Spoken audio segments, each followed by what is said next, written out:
Páscoa.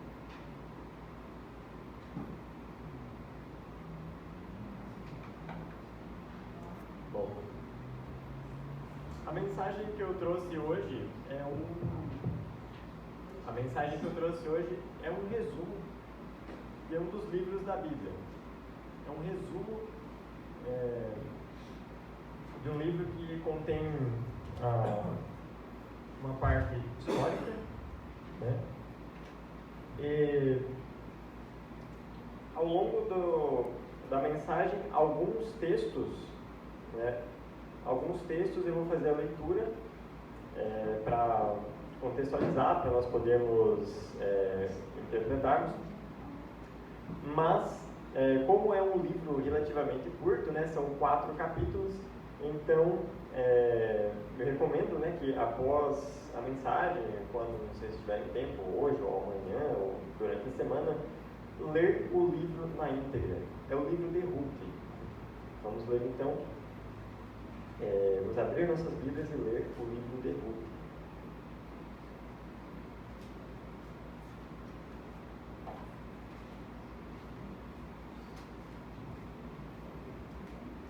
Então, como nós cremos, né, que, assim como dizem no livro de Timóteo, né, que toda a Escritura é inspirada por Deus e útil para o ensino, a correção, a repreensão, então há alguma importância para essa história estar registrada aqui, não é mesmo? Então, uma boa reflexão, um bom exercício também para todos nós fazermos, além desse resumo, dessa mensagem, além de fazer a leitura, é refletir também o porquê essa história está na Bíblia e como eu posso aplicá-la à minha vivência, à minha experiência diária. Bom, o livro de Ruth, nós precisamos, para entendê-lo, precisamos compreender primeiramente o contexto histórico. Nem todos os livros da Bíblia estão na ordem cronológica, mas até essa parte aqui do livro de Ruth está na ordem cronológica, com exceção do livro de Jó, que foi o primeiro livro escrito antes mesmo de Gênesis, apesar da história de Gênesis ter se passado primeiro. Então, o contexto histórico é o tempo dos juízes, o tempo anterior ao reinado de reis humanos reinando sobre a nação de Israel. E nós encontramos isso em 2 versículos. Encontramos aqui no capítulo 1, verso 1, que diz: nos dias em que os juízes julgavam, vírgula, já vamos ler o restante do verso. Nos dias em que os juízes julgavam. Voltando uma página, aqui o livro anterior é o livro de Juízes. Aqui no capítulo 21, no verso 25, o último verso diz assim: naqueles dias não havia rei em Israel, cada um fazia o que achava mais certo. Bom, então a história de Ruth se passa nesse contexto. Não havia rei em Israel, havia apenas os juízes. E o que mais aconteceu ali? Depois da vírgula, houve fome na terra de Israel, e um homem de Belém de Judá foi morar por algum tempo na terra de Moabe, com a sua mulher e os seus 2 filhos. Esse homem se chamava Elimeleque. Elimeleque, ele se muda para Moabe devido a um período de escassez de alimentos, havia uma fome em Israel. Elimeleque era nascido em Israel, era um israelita. Ele se muda para Moabe. Ele então tem 2 filhos com uma mulher chamada Noemi, e os 2 filhos de Noemi se casam com mulheres moabitas. Uma delas se chama Orfa, a outra se chama Ruth, que tem o nome do livro. Então, algum tempo se passa, como narra a história, e Elimeleque morre, pouco tempo depois deles terem esses 2 filhos. 10 anos após isso, morrem os filhos de Noemi, os 2 filhos de Noemi. Então, resta Noemi e as suas 2 noras, Orfa e Ruth. Então, diante disso, e já passados aqui, pelo menos 10 anos, Noemi volta para Israel. Então, ela, ao voltar para Israel, ela despede suas noras. Ela diz assim: olha, eu já sou de idade avançada, eu não tenho mais filhos para que vocês se casem com outros filhos, eu não tenho mais filhos, não tenho mais condições de ter filhos, já sou de idade avançada. Então, eu estou voltando para Israel, voltando para a minha família que ainda resta lá, os meus amigos. Então, vocês podem seguir a vida de vocês e procurarem outros homens para se casar. Então, Orfa e Ruth, então, as duas, elas, a primeiro momento, elas insistem. Não, mas deixe de que nós vamos contigo para Israel. Então, nós estávamos em família, estávamos juntos até esse momento. Nós vamos contigo. Então,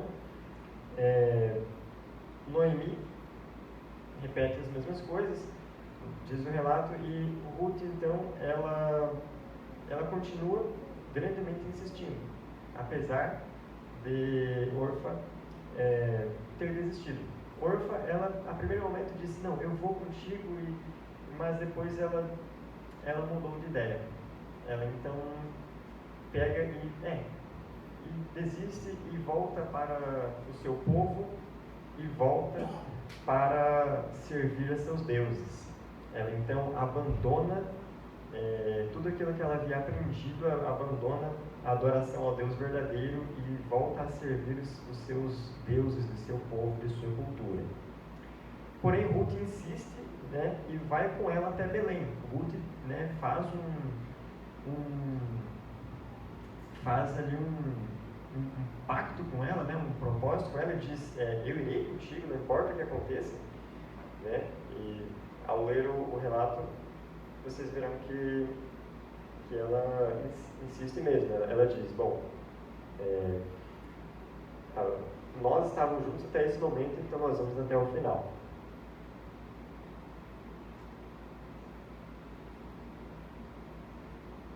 Então, até aqui é o resumo do capítulo 1, do primeiro capítulo do livro. O segundo capítulo começa com Ruth dizendo, ela então vai até Belém, Belém é uma cidade de Israel, com Noemi, a sua sogra, e ela vai ao campo para colher espigas de cevada. Ela vai para Belém, e então o trabalho dela passa a ser colher espigas de cevada. Então, por coincidência, justamente na propriedade em que ela foi trabalhar, era a propriedade de um homem chamado Boaz. Boaz, então, era um parente próximo de Elimeleque. Isso está no capítulo 2, verso 3. Vamos ler assim: ela se foi, chegou ao campo e apanhava espigas atrás dos ceifeiros. Por casualidade, entrou na parte do campo que pertencia a Boaz, que era da família de Elimeleque. Então, Boaz avista Ruth lá no meio e pergunta para os seus servos: quem é essa que está ali no meio? Eu não conheço ela. Então, os seus servos dizem: essa é Ruth, Então, ele ordena para os seus servos: não toquem nela, não façam nada com ela e a protejam também. Então Boaz, ele oferece ali para ela água, comida e trabalho. Diz: continue a trabalhar aqui. Então ela fica maravilhada e agradecida. Então, ele conta para ela que ele a acolheu, a recebeu tão bem. Ela fica tão agradecida e diz: mas por que você me abençoa tanto? Por que você é tão bom assim comigo? Eu que sou estrangeira e cheguei agora, né? Então, quase de intrusa, né? Aparecendo ali, né? na propriedade de Boaz. Então ele conta que ele a acolheu porque já conhecia a sua história. Isso está relatado no verso 11. Olha só, diz assim: Boaz respondeu: já me contaram tudo o que você fez pela sua sogra, depois que você perdeu o marido. Sei que você deixou pai, mãe e a terra onde nasceu, e veio para um povo que antes disso você não conhecia. Então, ao final desse dia de trabalho, Ruth então leva comida para Noemi. Ela estava morando com Noemi, ali em Belém, e ela conta ter conhecido Boaz.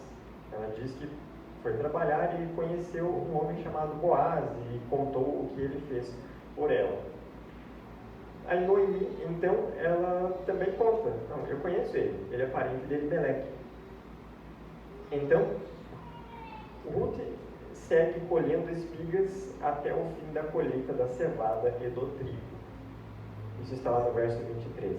E diz assim: assim Ruth ficou na companhia das servas de Boaz para apanhar espigas, até que a colheita da cevada e do trigo se acabou, e continuou morando com a sua sogra. Ela continuou ali morando com sua sogra até o final da colheita. Então entramos no capítulo 3. O capítulo 3, Noemi, ela faz uma sugestão, faz uma proposta para Ruth. Ela sugere: deite-se com Boaz na eira. Ou seja, ela conversa com Noemi nos primeiros versos e sugere, né? Bom, eu conheço ele já era parente próximo nosso, parente próximo do meu falecido marido, já o conhecemos, você